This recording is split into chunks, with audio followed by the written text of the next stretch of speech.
Who am I talking with? We're talking with Adah Hahn. I'm one of the co-founders of Judicata. What is Judicata, Adam? Judicata is a legal research platform, and we make next-generation tools in terms of for litigators that are able to take a brief and point out its weaknesses and where to attack it and how.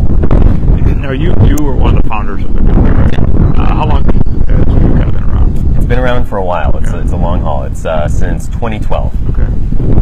That's not been around. This thing, 2004 since I started my company. Okay. Fast So you understand. Fast case since, before that, Yeah. like 97 or 98. So, no, it doesn't happen overnight. Definitely. How did you get the idea? And your co-founder was who? Mm-hmm. Who was the other co-founder? Our co-founder is Itai Gurari. Okay. How did you guys get the idea? So basically the fundamental idea is we want to do more with less, with the primary law. So understanding that at a really, really deep level, fundamentally we believe the winner in this industry is going to be those who can extract the most data out of that and let them build the most interesting applications. What made you guys? I mean, you got that idea, No, but what drove you to say, okay, we should do something about this? So Itai and I both have, we really clicked when we met because we could both speak the languages of law and technology. We both have computer science backgrounds. Okay. And I personally think I'm more surprised that more engineers aren't interested in law because it's all about engineers are interested in taking things apart, right, and seeing how they work. And when you find out that law is, case law is just a whole bunch of decisions that someone wrote, and you can read them and you can see what they cited to and see the reasoning there. And ultimately, it does come down to some sort of reasonability test, which can be a little bit frustrating. Right. But it's all right there out in the open. And I just got totally hooked. So you don't have a law background; you just have a computer science background. Not to say just either. Right? No. Yeah. I listen to Supreme Court oral arguments, and I love it. Can't get enough of it. So that's good. It's good to do. My advice is do something you're passionate about because you're going to be doing it for a while. Yeah, it's like Jared Solsdorf, who runs our product, is getting a computer science degree because he's going to school for history and I believe political science. Mm-hmm. All of a sudden, my son tells me, this is like 10 plus years ago, he goes, I've got a friend that reads law blogs. What? No, and he's interested in computer science too. Yeah. Great. That's perfect. I'm listening to you, and it almost sounds like it. What did you do? Maybe you guys hit it off. You're talking about this thing, and you go, okay, we're going to do something. So what did you do? Right. So the first thing that we started working on, and Itai actually had a little bit of this started already, was our parser. We have this legal document parser, and we were just kind of exploring what information was there. So we were able to take a document, parse it into sentences, parse it into the sub-sentence components, every reference, understanding what all those references mean, understanding what propositions those references are being used in support of, and basically just exploring that data. And during the exploration of that, that's how we kind of got in touch with some of our initial investors. Were you doing something else at that time? Did you have a different job? What were you doing? Prior to that, I was working in ad tech, which was not my passion. I learned a lot at that job, but I was really passionate about law. And so after I met Itai a couple months after, I was like, okay, this is the real deal. Quit my job. I was working off savings. I've worked for 3.5 years after college, and we worked off savings for the first about 7 months, and then we got an office in September of 2012. How'd you afford the office? Did you raise money? We got some funding from. We got in touch with Peter Thiel, who was a former litigator and now investor. Later we raised another round. Our primary contact there was Keith Boy. He is also a former litigator. So people who understand the problems, they were the ones who kind of saw the vision, saw what we were doing. What was it like, from going, you have a job, got an idea, okay, we're going to do something, we're going to have to raise money. Mm-hmm. I mean, to the average person that's going to quit their job and say, okay, I'm going to create something, but I'm going to need money to create it, and then that'll give me enough money to live on. I mean, how did you deal with that experience? I think there's a little bit of, there's a little bit of, dumb faith in it that we are going to be able to do this. But really it was, wow, the vision is, actually, you know what, when I saw we have this visual representation of what our parsing looks like, and when I saw all the detail that is in every one of these documents, stuff that I knew no one else had. That's the most exciting thing, is when you see data for the first time that no one else has seen before. I was like, okay, like there's a there, and I felt comfortable. Jack Newton calls it irrational optimism. Yeah. From Clio. It's just, to explain it to somebody else, to tell them, well, obviously we're going to succeed. They're probably thinking, are they delirious? What is going on? Yeah. But it takes that type of, like you said, you see it, it's obvious. This is going to be great. Yeah, Ita and I, we both shared that piece, and we were just totally resonated.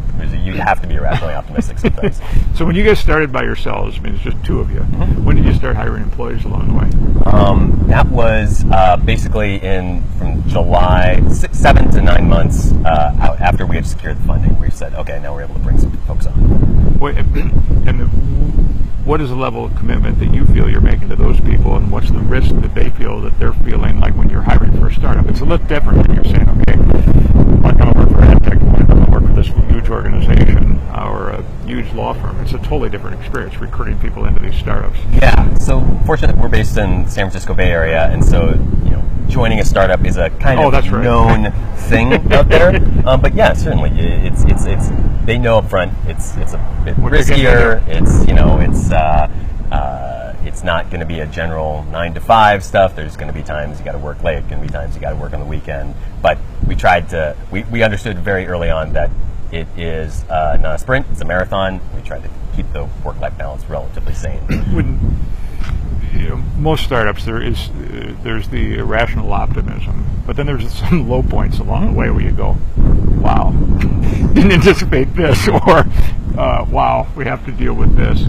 Are we going to make it? Is there any one point where you can go, I can remember that day or that time? Yeah. So maybe some people say, oh, it's more like this.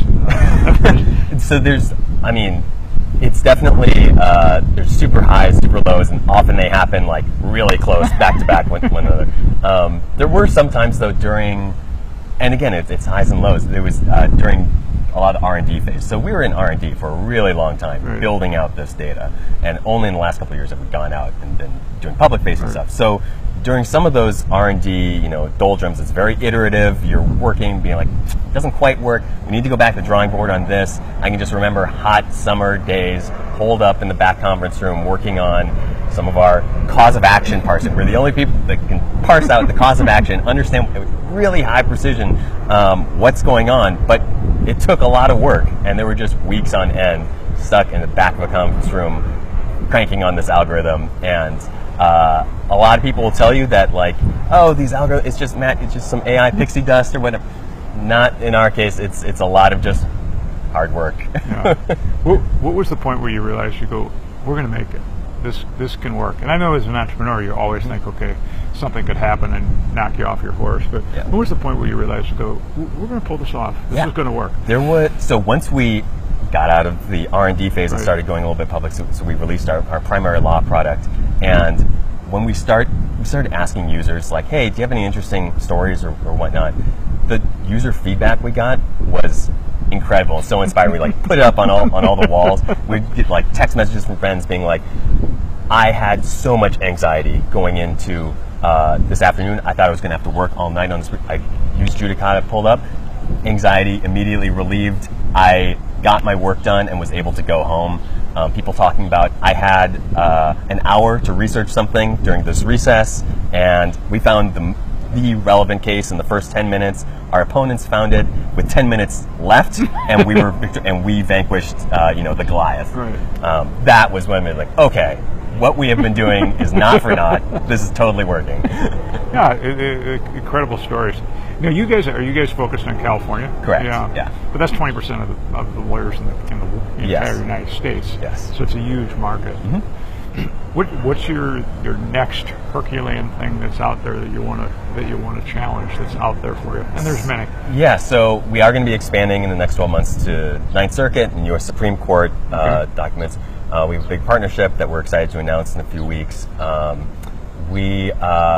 big next thing that we were able to do, again, I talked about the core of everything is our parsing. So we had our primary law search system. We took that parser and we applied it to briefs, the legal work product, and we were able to do really cool things where we were able to understand, again, the arguments that they were making, and we're now able to quantify the quality of a brief. And that's really interesting for outside counsel. It's really interesting for if I'm looking at my opponent's brief, I get this nice little shortcut roadmap to exactly where its weaknesses are and where I should really poke holes in. Yeah. Interesting. Obviously, you started with 2 people. Yeah. How many people are working at the company now? Right now, there's 4 of us, and we're all engineers. So you get an incredible amount done.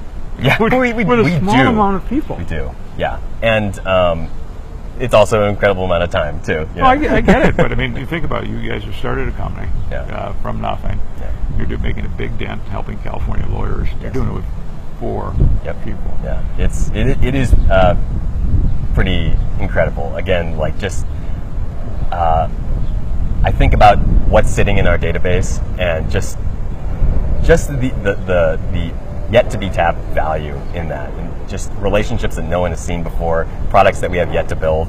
Every time we think I think that we've squeezed all the juice out of this, we're like, oh no, wait, no. If we look at this relationship, there's this whole new type of product that we could build. Yeah, and I'm a former trial lawyer of 16 years, and I can track this idea of this data. I mean, it was unknown information. All of it was there, but there would be no way to mine it because the manpower and the mind power of being able to do it is impossible. So you're able to look.